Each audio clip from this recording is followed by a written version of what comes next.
이 모든 게 네.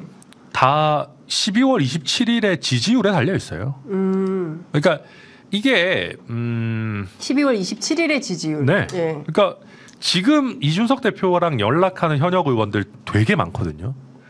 근데 그 되게 많다는 것만으로 몇 명이 합류할 거다라고 단정하기 쉽지 않아요. 왜냐하면 이게 뭐 아까도 제가 말씀드렸지만 이준석 대표가 어떤 총 YS 같은 오늘 뭐 조갑재 그분은 예. 뭐 YS 뭐 이런 게 생각난다 했지만 젊은 시절의 YS가 생각난다고. 젊은 시절의 YS잖아요. 그러니까 네.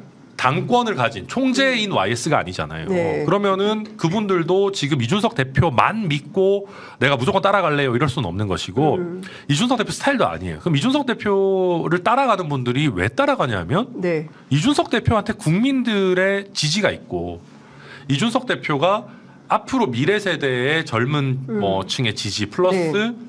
한국 사회의 아젠다를 리드해 갈 수 있다라고 하는 믿음이 있기 때문에 어찌 보면 여기 같이 해야겠다라는 그런 판단을 가지고 오는 거거든요. 그 판단의 제1요소가 결국은 지지율일 거예요. 네. 네, 어쨌든 이번 총선에서 그냥 아주 얄팍하게 얘기하면 무소속 나가는 것보다는 이준석 신당이 낫겠는데?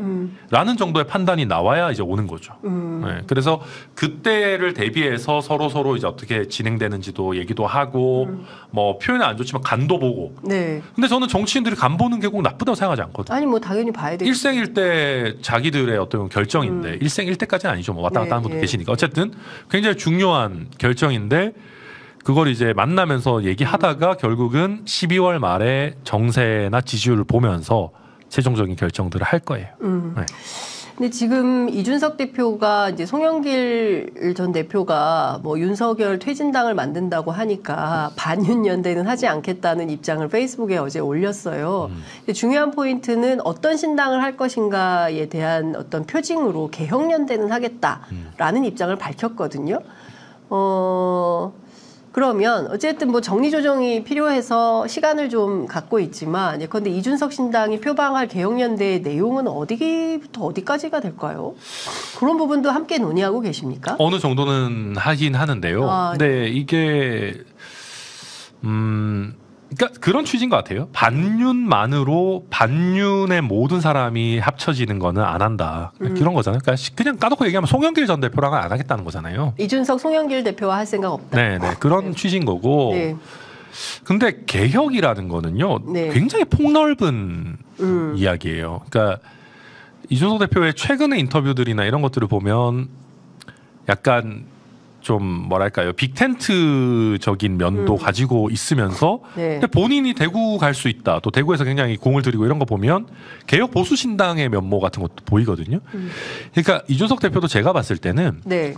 현재로서는 여러 가지 옵션을 열어두는 것 같아요. 근데 시간이 많은 건 아닌 것 같은데. 근데 뭐 한국 정치의 한 달은 뭐 긴 네, 기간이니까 네. 좀 여러 옵션을 열어두는 것 같고 예. 뭐. 본인의 표현으로는 토론이 되는 사람이라면 네.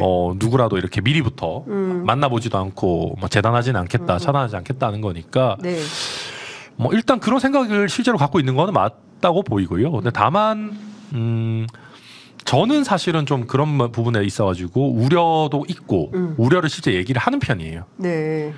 이게 자칫 잘못하면 바른미래당처럼 될 수 있는 거니까 물론 토론하고 거기에 대해서 일정 부분 뭐 결론을 내리고 너무 아름다운 정당이죠. 근데 그게 늘 아름답게만 진행되는 것은 아니니까. 네, 저는 특히나 본인이 대구 경북 쪽으로 얘기를 세게 하고 있다면은 조금 더 보수 신당으로서의 아젠다를 갖고 가야 되는 거 아닌가라고 저는 걱정하면서 보고 있는데 일단은 지금 여러 가지 옵션을 열어놓는 것 같습니다. 이낙연 전 대표가 다당제 얘기를 꺼내면서 제3지대의 역할론을 계속 강조하고 있거든요.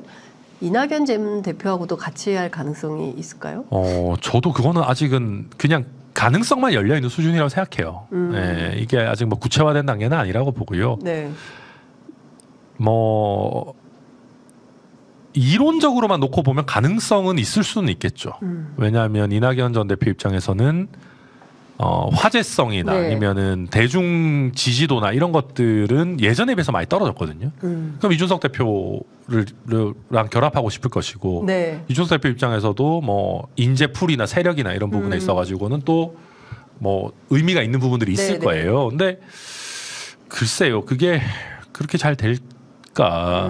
네. 그러니까 뭐 좀 정치공학적으로야 얼마든지 생각해 볼 수 있는 카드이기는 하지만 네. 현실적인 정치 안에서 맞을까? 예, 저는 사실은 그게 좀 저도 잘 모르겠어요. 예, 그게 좀 잘 고개를 갸웃하게 되는데 네. 순천에서 이낙연 전 대표에 대해서는 좀 어떻게 평가합니까? 다음 대선에 또 출마해서 도전해야 된다 이런 의견이 많나요?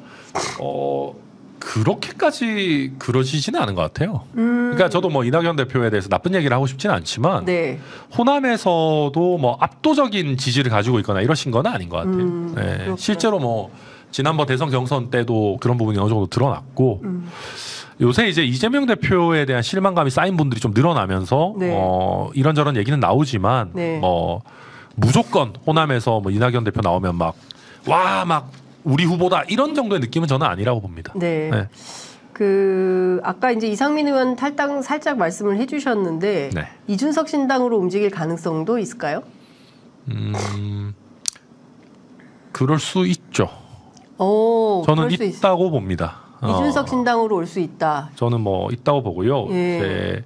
왜냐하면 국민의힘 가는 것보다는 조금 더 자연스러운 움직임이겠죠. 이상민 의원 입장에서도. 네. 근데 잘 모르겠어요. 그러니까 이상민 의원은 실제로 언론에서도 얘기하시지만 이준석 대표의 캐릭터에 대해 가지고 좀 의구심을 가지고 있는 것 같거든요. 네. 그래서 그거는 두 분이 만나셔가지고 좀 얘기를 하든 뭐 할 부분 아닌가 싶습니다. 그렇군요.